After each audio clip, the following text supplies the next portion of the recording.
ओम नमः शिवाय। मित्रों, मैं आचार्य चंद्र प्रकाश परम कल्याण साधन यूट्यूब चैनल में आप सबका स्वागत करता हूं। आज मैं आपको नवाण मंत्र की साधना के बारे में बताऊंगा। नवाण मंत्र का अर्थ क्या है, कहां से आती है इसमें शक्ति, क्या लाभ होते हैं इसके और कैसे साधना करना चाहिए, इन बिंदुओं पर हम चर्चा करेंगे। चर्चा करने से पहले मैं एक निवेदन करता हूं कि आप चैनल पर पहली बार आए हैं तो इसे सब्सक्राइब करके बेल आइकन को प्रेस कर दें। वीडियो को लाइक अवश्य कर दिया करें, जिससे हमारा मोटिवेशन होता है, हमारा मनोबल बढ़ता है और हम इस प्रकार की वीडियो लाने के लिए उत्साहित होते रहते हैं। तो लाइक अवश्य कर दिया करें। चलिए अब हम बात करते हैं नवाण मंत्र की। नवाण का अर्थ ही ये होता है 9 अक्षर। नवाण माने 9 वर्ण। ये 9 अक्षर वाला मंत्र है जो भगवती जगदम्बा का मूल मंत्र है। नवाण मंत्र क्या है?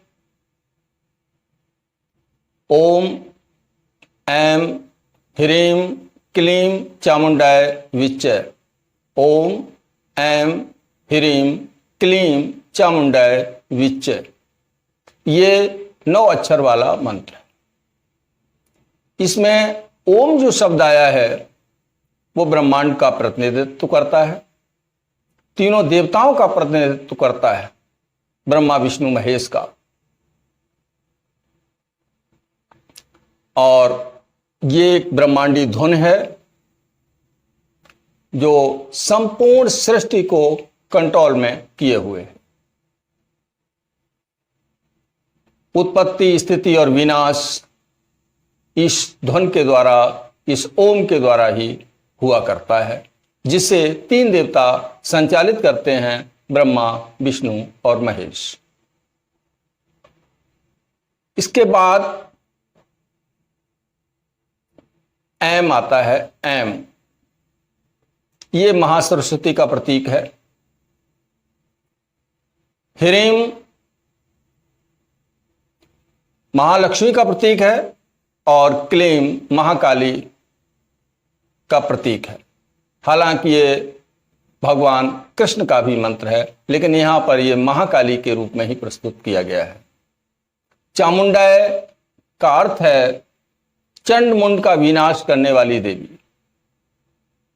भगवती जगदम्बा ने चंड मुंड का विनाश करने पर चामुंडा नाम दिया था उस शक्ति को जिसने कि इनका विनाश किया था। और विच्चे का अर्थ होता है प्रणाम करता हूं, नमस्कार करता हूं। अर्थात महासरस्वती, महालक्ष्मी, महाकाली स्वरूपिणी जगदम्बिके चंडिके, आपको नमस्कार है, आप हमारा कल्याण करें।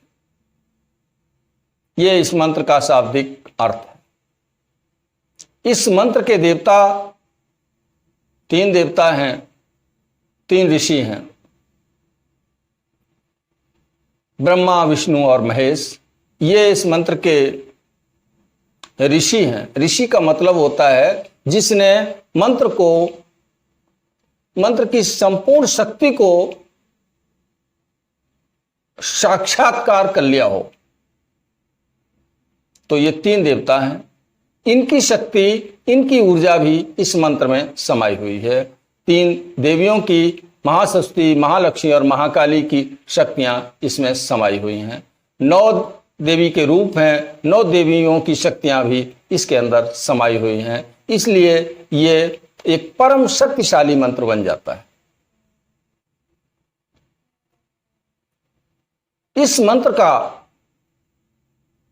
जाप करने से हमारे अंदर सबसे जो पहली शुरुआत होती है वो कुंडलिनी शक्ति का जागरण होता है। कुंडलिनी शक्ति धीरे धीरे जागृत होना शुरू हो जाती है और इससे ऊपर उठते हुए जो 6 चक्र हैं हमारे, उन सब को जागृत करते हुए परम शिव में जाकर के शक्ति मिल जाती है और वो सिद्ध अवस्था प्राप्त करा देती है। इसमें जितने भी हमारे शरीर के अंदर, हमारे घर के अंदर कहीं कहीं भी जो नेगेटिव पावर्स हैं वो भाग खड़ी होती हैं। कोई भी नेगेटिव पावर, किसी भी तांत्रिक का कोई भी तंत्र प्रयोग हमारे ऊपर असफल हो जाता है। हमारे अंदर पर काया प्रवेश की शक्ति, ये बड़ी सिद्धियां हैं। छोटी सिद्धियां तो हमको धीरे धीरे पहले ही आना शुरू हो जाती हैं। जो बड़ी सिद्धियां हैं, जैसे पर काया प्रवेश की शक्ति है, दूर श्रवण की शक्ति है, दूरदर्शन की शक्ति है, विचार संप्रेषण की शक्ति है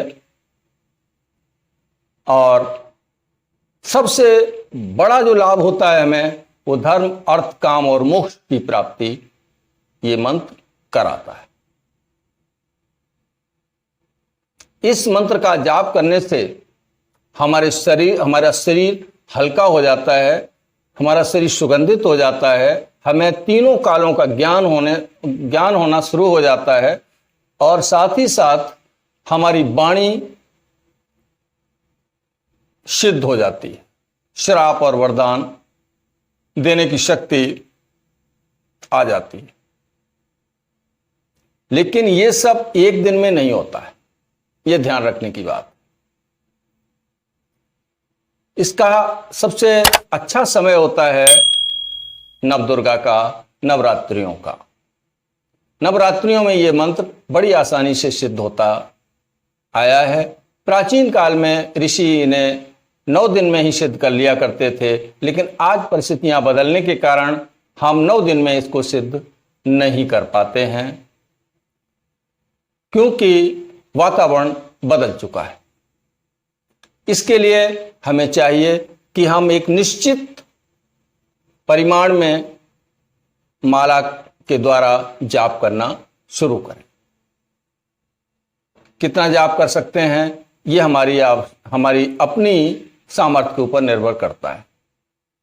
साधारण तौर पर एक सरल तरीका यह है कि हम 9 माला को लेकर के इसका जाप शुरू कर दें, प्रतिदिन 9 माला। समय ब्रह्म मुहूर्त का रहना चाहिए। ब्रह्म मुहूर्त में की गई साधना बहुत जल्दी फलित होती है।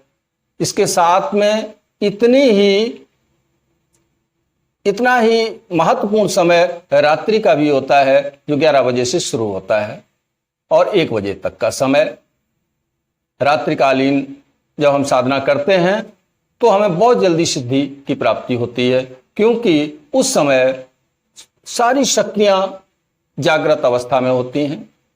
जिस मंत्र का हम जाप करते हैं, उसके देवताओं तक हमारी बात, हमारी प्रार्थना, हमारा जप पहुंचने लगता है और रिवर्स होकर के उनकी शक्ति हमारे शरीर के अंदर प्रविष्ट होना शुरू हो जाती है। ये कार्य रात के समय में बहुत अच्छे तरीके से होता है। हमारा ध्यान बटाने वाला कोई होता नहीं है, हमारा ध्यान लग जाता है, एकाग्रता अच्छी होती है और अच्छे मन से, अच्छी एकाग्रता के साथ किया गया जप बहुत जल्दी फल देता है। तो रात्रिकालीन समय इसके लिए सर्वोत्तम है, ब्रह्म मुहूर्त का समय इसके लिए सर्वोत्तम है। वो भी 3 बजे से शुरू होता है। ब्रह्म मुहूर्त जो शुरू होता है वो 3 बजे से शुरू होता है, तो वो भी रात्रिकालीन ही हुआ। तो इस तरीके से हम जाप करें इस समय, और इस समय किए गए जाप से ये जो ऊपर वाली बातें बताई थी, जो अभी बताई जा चुकी हैं, सिद्धियां, शक्तियां, असीम शक्तियों की सिद्धि हमको प्राप्त होना शुरू हो जाती है। कभी कोई नुकसान नहीं होता। त्रिकालज्ञता हमको आ जाती है, तीनों कालों का ज्ञान हमें होना शुरू हो जाता है। इस प्रकार से हम धीरे धीरे जैसे जैसे 1.25 लाख पे हम पहुंचेंगे, हमें शक्तियों का अनुभव होना शुरू हो जाएगा। हमें ऐसा लगेगा कि हमारे चारों तरफ कोई न कोई शक्ति विद्यमान है। हालांकि जिस दिन हम शुरू करते हैं, संकल्प लेकर के जिस दिन हम नवाण मंत्र का जाप शुरू करते हैं, उसी दिन देवी की शक्तियां हमारे घर पर आ जाती हैं और हमारी सुरक्षा में लग जाती हैं, भले ही हमें इसका ज्ञान हो अथवा ना हो। लेकिन ध्यान रखें, संकल्प करके उसका विकल्प ना करें, संकल्प को टूटने ना दें, संकल्प को पूरा निभाएं। उतना ही संकल्प लें जितना आसानी से कर सकें। फिर देखिए इसका परिणाम कितना शुभ होता है और कितनी जल्दी होता है। आप इस साधना को निश्चिंत होकर के करिए, ओम लगा करके करिएगा। ओम लगाने से यह फायदा होगा कि भगवती की उतनी ही ऊर्जा हमारे शरीर में आएगी जितना शरीर हमारा झेल सकता है। अगर हम बगैर ओम लगाए ऐम ह्रीम क्लीम चामुंडाय विच्चे इस मंत्र का जाप करते हैं, ओम को हटा देते हैं, तो फिर भगवती की शक्ति अधिक मात्रा में आना शुरू होती है और यदि हमारा शरीर उसके लिए उपयुक्त नहीं हुआ तो फिर हमारे चक्रों में व्यतिक्रम पैदा हो सकता है। हमारा जो चक्रों का सिस्टम है वो अस्त व्यस्त हो सकता है। इसलिए सदैव ओम लगा करके इस नवाण मंत्र का जाप किया जाना चाहिए। पूर्णतः सुरक्षित है यदि हम ओम लगा करके जाप करते हैं। फिर हमारे शरीर में उतना ही ऊर्जा का स्तर अवतरित होगा जितना हमारा शरीर, हमारी चक्र, हमारी उपत्तिकाएं, हमारा मस्तिष्क झेल सकता है। बात समझ में आई? जल्दी सिद्धि पाने के चक्कर में ओम को ना हटाइएगा, ओम के सहित इसका जाप करिएगा, तो हम पूर्ण सुरक्षित भी रहेंगे। और ये तो शाक्त परंपरा में गुरुमंत्र के रूप में दिया जाता है। लेकिन अब बात आती है कि चलते फिरते हम इसका जाप करें, तो एक बात समझ लीजिएगा, जब हम चलते फिरते वाली बात करते हैं तो हम चल रहे हैं, मंत्र चल रहा है, मानसिक तौर पे चल रहा है। क्या हमारे मन में चल रहा है? क्या क्या हम सोचते हुए चल रहे हैं? किस जगह से होकर के गुजर रहे हैं? कितने लोगों से हमारा संपर्क हो रहा है? उनकी स्थिति क्या है? वो कितने शुद्ध हैं, कितने अशुद्ध हैं? वहां का वातावरण शुद्ध है अथवा अशुद्ध है? इन सब बातों का मंत्र के जप पर प्रभाव पड़ेगा और जो ऊर्जा हम उत्पादित कर रहे हैं उस ऊर्जा का क्षरण होगा, क्षरण होता है उस ऊर्जा का। इसलिए इस मंत्र को चलते फिरते जपने की बजाय एक निश्चित टाइम कर लीजिए कि हमें इतना करना है, इतने समय करना है, बस उतने समय करिएगा। फिर देखिएगा इसके लाभ आपके जीवन को ये बदल के रख देगा। कोई ऐसी मनोकामना नहीं है जो पूरी न हो सके, कोई ऐसी सिद्धि और शक्ति नहीं है जो आपको प्राप्त ना हो सके। बस भरोसा रखिएगा, विश्वास और श्रद्धा पूर्वक जप करते रहिए, आपको अपनी कल्पना से भी अधिक प्राप्ति होगी। आशा करता हूं बात अच्छी तरीके से समझ में आई होगी। वीडियो अच्छा लगा है तो इसे लाइक करके मित्रों में शेयर करें और चैनल पर पहली बार आए हैं तो इसे सब्सक्राइब कर दें। वीडियो को लाइक अवश्य करें। इन्हीं शब्दों के साथ मैं आपसे विदा लेता हूं। वीडियो देखने के लिए आपका धन्यवाद करता हूं। ओम नमः शिवाय। जय माता की।